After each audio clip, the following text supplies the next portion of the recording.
मुझे लग रहा है इज़्ज़त के मामले में शायद हमारा एज़ ए कंट्री बुरा टाइम ही चल रहा है।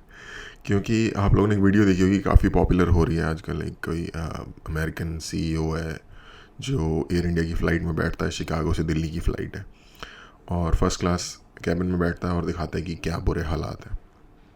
और अगर आपको वो लग रहा है कि वो एग्जैजरेटेड है या कुछ है, फर्स्ट क्लास के बारे में तो नहीं कह सकता। एयर इंडिया, मैंने अपनी पूरी ज़िंदगी में एक फ़्लाइट ली है एयर इंडिया की, और वो है न्यूयॉर्क से दिल्ली की सीधी फ़्लाइट। और फर्स्ट क्लास नहीं, इकोनॉमी क्लास में ली थी। और इतने बुरे हालात जितने उस वीडियो में दिख रहे हैं इतने उसमें भी नहीं थे। हालांकि सिमिलर प्रॉब्लम्स थी। जिस सीट पे मुझे बिठाया गया, उस सीट में जो एंटरटेनमेंट सिस्टम है वो नहीं चल रहा था, जैसा कि उस बंदे ने बताया। अगेन वही पुराना रिमोट। पूरा प्लेन का स्ट्रक्चर ऐसे लग रहा था जैसे कि टेपें लगाई हुई हैं, लाइक किसी तरीके से हिल रही सीट, कुछ इस तरीके का। और जो वो चीज़ बंदा उसमें दिखा रहा है, उतना बुरा तो नहीं, लेकिन समवट उस लेवल का मुझे मिला एक्सपीरियंस। और जो कि इस वाली वीडियो को ज़्यादा बुरा बनाता है, उसका रीज़न ये है कि वो बंदा शिकागो से दिल्ली आ रहा है। यानी कि उस मेरी फ़्लाइट थी लगभग 13 या 13.5 घंटे की फ़्लाइट है न्यूयॉर्क से जब आप दिल्ली आते हो। शिकागो और थोड़ा ना मिड वेस्ट में है, तो वो डेफिनेटली ओवर अटलांटिक के वाले रूट से आते होंगे, तो वो डेफिनेटली एटलीस्ट 2 घंटे एक्स्ट्रा लेता होगा, 1.5 से 2 घंटा दिल्ली आने में। तो यानी कि उसकी फ़्लाइट होगी कम से कम 15 से 15.5 घंटे के आसपास की। तो यानी कि 15 से 15.5 घंटे के आसपास लगभग 6-7 हज़ार डॉलर पे किया उसने। इकोनॉमी की टिकट लगभग $1200 की आती है। रिटर्न की बात कर रहा हूँ मैं, उसकी भी होपफुली वो रिटर्न ही होगी, या आई डोंट नो। उसने लगभग, इंडिया में अगर हम इंडिया के टर्म्स में बात करें, कि 5 लाख रुपए के आसपास उसने स्पेंड किया, 5-5.5 लाख रुपए के आसपास उसने स्पेंड किया। और उसको लाइक रेलवे ट्रीटमेंट मिला। और कोई छोटी फ़्लाइट नहीं थी यार, बड़ी फ़्लाइट थी। आप सोचो कि 15 घंटे की फ़्लाइट में आप बैठे हो। एक तो पर्सनली मुझे फ्लाई करना ही पसंद नहीं है, वो एक्सपीरियंस मुझे अच्छा नहीं लगता। अनकंफर्टेबल होता है, कानों में हवा जा रही होती है, वट जो भी लाइक आप लैंड करते हो तो पूरा मतलब ब्लॉक हो जाते हैं आपके ईयर वगैरह। मुझे फ्लाइंग का एक्सपीरियंस पसंद ही नहीं है, चाहे मैं एमिरेट्स में ट्रैवल कर रहा हूँ, चाहे मैं कतर एयरवेज, सिंगापुर एयरवेज, किसी में भी ट्रैवल कर रहा हूँ, मुझे पसंद ही नहीं है फ्लाइंग का एक्सपीरियंस। हाँ, उस ख़राब एक्सपीरियंस को थोड़ा सा मिटिगेट करने के लिए अच्छी एयरलाइंस आपको आपका ध्यान भटका रही होती हैं बेसिकली। जैसे रोते हुए बच्चे को चुप कराने के लिए लॉलीपॉप दे देते हैं, तो वो है एक अच्छा एक्सपीरियंस एयरलाइन का। बट यहाँ पे लिटरली भाई पता नहीं काला काला मोल्ड या क्या था वो, बाल टेप से चीज़ें चिपकाई हुई, लिटरली ये मैंने देखा है। और सारी एयरलाइन में भाई टच स्क्रीन वगैरह आ चुकी हैं। इनकी टच स्क्रीन काम नहीं कर रही होती, वो जो रिमोट से इनके लगे होते हैं पता नहीं कितने भारी हथौड़े जैसे पुराने होते हैं, और वो आधे से ज़्यादा काम नहीं कर रहे होते। जिस सीट पर मैं बैठा था, मेरा रिमोट काम नहीं कर रहा था, जो एंटरटेनमेंट सिस्टम है वो काम नहीं कर रहा था। उन्होंने मुझे दूसरी सीट दे दी, दूसरी सीट में जाके बैठा, वहाँ पे एंटरटेनमेंट सिस्टम ने काम किया। फूड डिसेंट था, क्योंकि मैंने उससे ख़राब फूड खाया हुआ है एयरलाइंस में। बट ओवरऑल है एक्सपीरियंस की क्वालिटी। और एक चीज़ और, एयरलाइन में आई डोंट नो कितने लोग इस चीज़ पे ध्यान देते हैं, लेकिन लाइटिंग भी एक इम्पॉर्टेंट चीज़ होती है, और आपके मूड के लिए भी लाइटिंग एक इम्पॉर्टेंट चीज़ होती है कि किस तरह की लाइटिंग हो रखी है आपके आसपास के एरिया में। एयर इंडिया में मुझे लग रहा था मैं एक ऐसे पुराने शहर के किसी कोने के फुटपाथ पे बैठा हूँ जहाँ पे डिम डिम डर करती हुई लाइट, हॉरर मूवीज़ में जो येलो कलर की लाइट नहीं होती, वो वाला माहौल उन्होंने बनाया हुआ था। फुल देसी काम चल रहा है। आ, पता चल रहा है कि कोई जो बॉस है वो अपने जो एम्प्लॉयज़ हैं, मतलब जो उनमें से कोई सुपरवाइज़र होगा, जो सुपरवाइज़र है वो अपने सबॉर्डिनेट्स को फेवर करने के लिए बोल रहा है। कोई फ़्लाइट में आया हुआ है, वो शायद किसी का दोस्त है, तो उसके लिए स्पेशल ट्रीटमेंट्स की जा रही हैं। फुल देसी माहौल। और ये मैं जब मैंने फ्लाई किया था, ये मैं बात कर रहा हूँ 2019-20 की, तो उस वक्त एयर इंडिया टाटा ने एक्वायर नहीं किया था। मुझे उम्मीद है कि टाटा के, और ये वाली वीडियो टाटा के एक्वायर करने के बाद है आई है, मुझे उम्मीद है कि ये चीज़ थोड़ी सुधर जाएगी जब नए प्लेन्स आ जाएंगे, क्योंकि उन्होंने ऑर्डर किए हुए हैं। क्योंकि हालातों के हिसाब से जब आज से 5-6 साल पहले ये हालात थे उनके प्लेन के, तो अब तो यही हाल होगा जो ये बंदा बता रहा है। मुझे गुस्सा नहीं है इस बंदे से, ये बंदा एक्चुअली हमारे लिए अगर आप लोगों को गुस्सा आ रहा है कि ये क्रिटिसाइज़ कर रहे हैं, तो आप लोगों को दोबारा से सोचना चाहिए, आपको गुस्सा आना चाहिए एयरलाइन पे जो कि सफाई ढंग से नहीं कर सकते। प्लेन पुराना है, टूटा हुआ है, इट्स ओके, साफ़ सफाई तो रख सकते हो। आप लोगों ने ऊबर ली होगी, डिफरेंट टाइप्स की ऊबर होती हैं, कुछ कार्स नई होती हैं, कुछ पुरानी होती हैं। कई बार नई कार भी बहुत डर्टी मिल जाती है, कई बार पुरानी कार भी बहुत ही साफ़ सुथरे तरीके से ऑर्गेनाइज्ड वे में रखी हुई होती है। ये बात होती है जो उसका ड्राइवर है उसके ऊपर।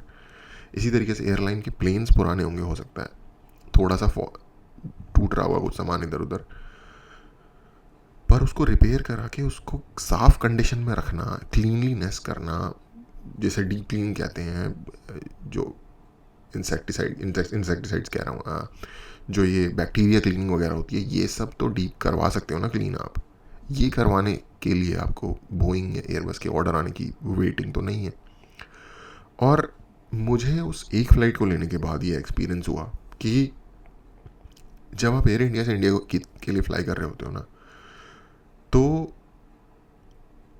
आपका इंडिया एज सून एज आप एयरपोर्ट के अपने टर्मिनल के उस गेट के आसपास आते हो ना, तभी शुरू हो जाता है। क्योंकि आपको फुल देसी माहौल गेट के बाहर मिलना शुरू हो जाएगा।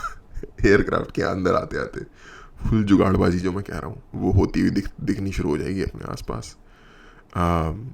खाना डिसेंट होता है, आई डोंट नो उनका केटर, ऑफ कोर्स ये जहाँ जा रहे होंगे वहाँ के केटर से उन्होंने फूड लिया होगा, बट फिर भी डिसेंट फूड था।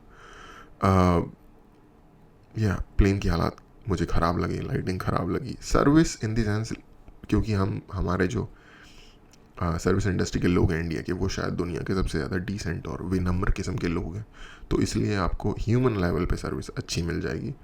बट उसमें आपको थोड़ा बहुत, क्योंकि अगेन जो सुपरवाइज़र होगा उनका, वो उनको ऑर्डर दे रहा होगा, ये करो, मुझे ये फेवर करो, या मेरे दोस्त को ये करो, तो उसमें आपको दिख रहा होगा कि ये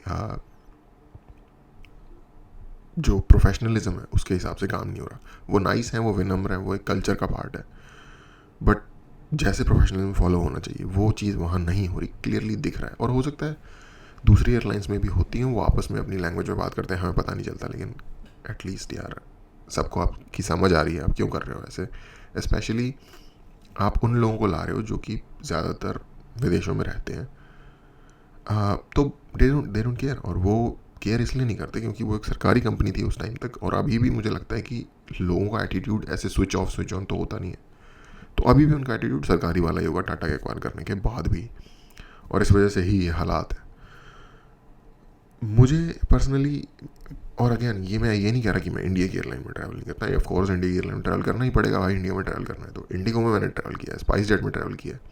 इंडिगो की फ़्लाइट साफ़ सुथरी होती हैं भाई, साफ़ सुथरी, ऑन टाइम, वेल मैनेज्ड, बिल्कुल बेयर बोन्स फ्लाइट होती है, कुछ खास उसमें होता नहीं है। सैंडविच वगैरह मिल जाएगा आपको डोमेस्टिक फ़्लाइट में, कॉफ़ी मिल जाएगी ज़्यादा से ज़्यादा, कुछ स्नैक्स मिल जाएंगे, बट ठीक ठाक ऑपरेशन रन कर लेते हैं वो डोमेस्टिक के लेवल पे। तो मैं डोमेस्टिक के लेवल पे मैंने कभी इस तरीके की नेग्लिजेंट या बैड परफॉर्मेंस मैंने नहीं देखी। और किसी मैंने डोमेस्टिक एयरलाइन में ट्रैवल नहीं किया, विस्टारा वगैरह में। एयर इंडिया का बस मेरा यही एक्सपीरियंस है न्यूयॉर्क से दिल्ली का, और जो कि एग्जैक्टली सिमिलर टू दिस था। इससे के साथ मुझे ज़्यादा सहानुभूति है क्योंकि इसने बहुत ज़्यादा पैसे खर्च किए थे, ये फर्स्ट क्लास की कैबिन था, तो इसका एक्सपीरियंस मेरे से भी बुरा रहा। तो इस चीज़ के लिए शायद 3 इडियट का डायलॉग याद आ गया कि जब तुम्हारे से किसी ख़राब किसी का एक्सपीरियंस जाता है तो तुम्हें उससे, आई डोंट नो, मैं डार्क शार्ड एंड फ्राइड अपना मैं यहाँ पे जाहिर नहीं करना चाहता, पर यार हमें कुछ करने की ज़रूरत है यार। कंट्री की एयरलाइन है, कोई भी फॉरेन बंदा अगर उसमें बैठ रहा है तो आपका नाम ख़राब हो रहा है भाई इस चीज़ को देख के, जो कि अब हो गया, और शायद पहले भी होगा, क्योंकि एयर इंडिया की फ़्लाइट के बारे में एक मैं और भी आपको बात बताता हूँ। शायद ही विरला ही कोई व्यक्ति होता है जो इंडियन नहीं होता जो एयर इंडिया की फ़्लाइट में बैठ रहा होता है। और अब मुझे ये नहीं पता कि इन्होंने इतनी ख़राब सर्विस दी कि दूसरों ने ट्रैवल करना बंद कर दिया, या फिर दूसरों ने ट्रैवल करना बंद कर दिया और सिर्फ देसी ट्रैवल करते हैं, इसीलिए इन्होंने सर्विस की ऐसी फेर दी। ये मुझे पता नहीं चल रहा। आई थिंक सेकंड वाला शायद है, ज़्यादा पॉसिबल है। क्योंकि इनको लग रहा होता है कि भाई सारे इंडियन ही है, क्या हो जाएगा, और हम अपने बंदों को बहुत ही ज़्यादा कैजुअली ले लेते हैं। अब ये माइंड वॉश, हमारा ब्रेन वॉश हो रखा है, कॉलोनियलिज्म के कुछ आफ्टर इफेक्ट्स चल रहे हैं हमारे दिमाग में। हम सामने वाले बंदे को अगर इंडियन देखते हैं तो हम ये सोचते हैं कि वो तो एक्सपेक्ट कर ही नहीं रहा होगा सर्विस या कुछ भी, राइट। तो ये भी चीज़ है एक। अच्छा, एक मैं सोच रहा था कि जिन लोगों को इससे आपत्ति है कि भाई आप क्यों बेइज्जती करा रहे हो, ये वो इंडिया की, भाड़ में जाओ, ये जो भी आपने लिखा हुआ है वहाँ कॉमेंट वगैरह में उसके, तो यार आप लोगों को उस बंदे को प्रेज़ करना चाहिए। क्योंकि सच बोलना, और जो अगर आपने पैसे दिए हैं तो उसकी कीमत वसूल करना, उसके लिए एक्सपेक्ट करना, सर्विस एक्सपेक्ट करना, ये एक सही चीज़ है। हमारे सोसाइटी में एक प्रॉब्लम है कि हम ना, नहीं नहीं कोई बात नहीं, ठीक है हो जाएगा, कोई नहीं हम चला लेंगे काम, इस टाइप वाला सीन है। प्रोफेशनलिज्म आएगा ही नहीं, एक काइंड ऑफ यारी दोस्ती वाला सीन चल जाता है। और ये एक अच्छी बात भी है क्योंकि ये हमारे उस नेचर को दिखाता है कि हम ह्यूमन लेवल पे जो इमोशनल अंडरस्टैंडिंग है वो है हमारे अंदर, बट वो चीज़ प्रिवेंट करती है एक लॉन्ग टर्म प्रोफेशनलिज्म के आने में। हम ये चीज़ करते हैं, हम केपेबल हैं, हम ऐसे ही डील करते हैं उन लोगों के साथ जब हमें दिखता है कि ये कोई नॉन इंडियन व्यक्ति है और ये एक्सपेक्ट नहीं कर रहा हमसे भाईचारा या भाईबंदी, जिन लोगों को समझ होती है इस चीज़ की, तो हम उनके साथ एक प्रोफेशनल वे में डील करते हैं। कई देसी लोग उनके साथ भी भाईबंदी वाले स्टाइल में डील करने की कोशिश कर लेते हैं, जिनकी हरकतें बाद में मीम बन के सोशल मीडिया पे घूम रही होती हैं और जिनसे और मजाक उड़ता है कंट्री का। तो ये एक चीज़ है। एक मैं आपको एक और चीज़ बताता हूँ। अगर आप लोग सोच रहे हो कि यार फिर कहाँ फ्लाई करें, क्यों फ्लाई करें, या फिर लोग फिर क्यों फ्लाई कर रहे हैं एयर इंडिया में, एयर इंडिया का फ़ायदा ये होता है, फॉर एग्जांपल मेरा भी रीज़न यही था, मैंने चाइनीज़ एयरलाइन में भी फ्लाई किया हुआ, चाइना ईस्टर्न, चाइना सदर्न, ये एयरलाइंस हैं जो इंडिया भी आती थी पहले, अब मुझे नहीं पता, ये बात है 2017 के आसपास की जब मैंने चाइनीज़ एयरलाइन में फ़्लाई किया था। शंघाई, मैं आ रहा था वैंकूवर से दिल्ली, शंघाई, तो वैंकूवर से वो शंघाई आती है, शंघाई से फिर दिल्ली आती है।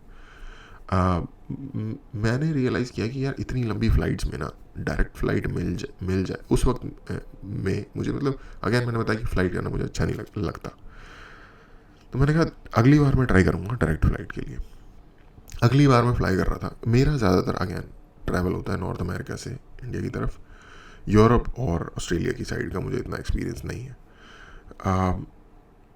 तो अगली बार मैंने सोचा, तो अगली बार मैं आ रहा था न्यूयॉर्क से दिल्ली, तब मैंने ली यूनाइटेड की फ़्लाइट। यूनाइटेड एक अमेरिकन एयरलाइंस है, अमेरिकन एयरलाइंस नाम की एक एयरलाइन है, और यूनाइटेड एयरलाइंस नाम की एक और अमेरिकन एयरलाइन है, बाय द वे, कन्फ्यूज़ मत हो जाना।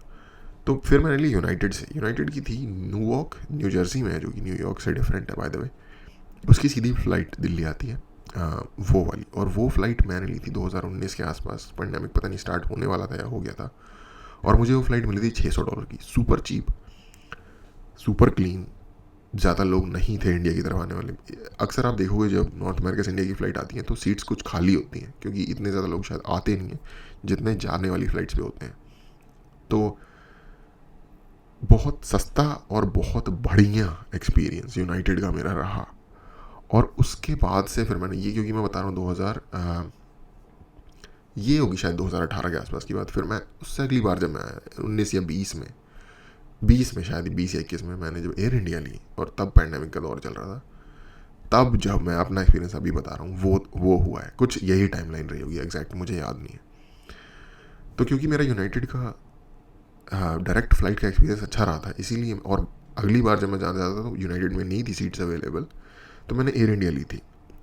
एक्चुअली मैंने जापान एयरलाइन की ट्राई की थी, बट कुछ और प्रॉब्लम आ गई, जापान बंद किया हुआ था उन्होंने कंट्री, तो मैंने एयर इंडिया ले ली फाइनली, और तब का ये एक्सपीरियंस था।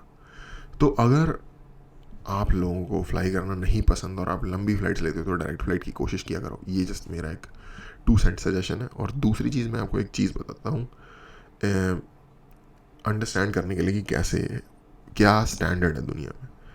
अमेरिकन जो एयरलाइंस होती हैं ज़्यादातर, डेल्टा, मेजर 3 अमेरिकन एयरलाइन है, डेल्टा जो इंटरनेशनल फ्लाई करती हैं हर जगह, डेल्टा, अमेरिकन एयरलाइंस और यूनाइटेड, ये तीनों ही डिसेंट एयरलाइन है। इनमें आपको कोई बहुत अमेजिंग सर्विस नहीं मिलेगी, पर बहुत फुद्दू सर्विस भी नहीं मिलेगी।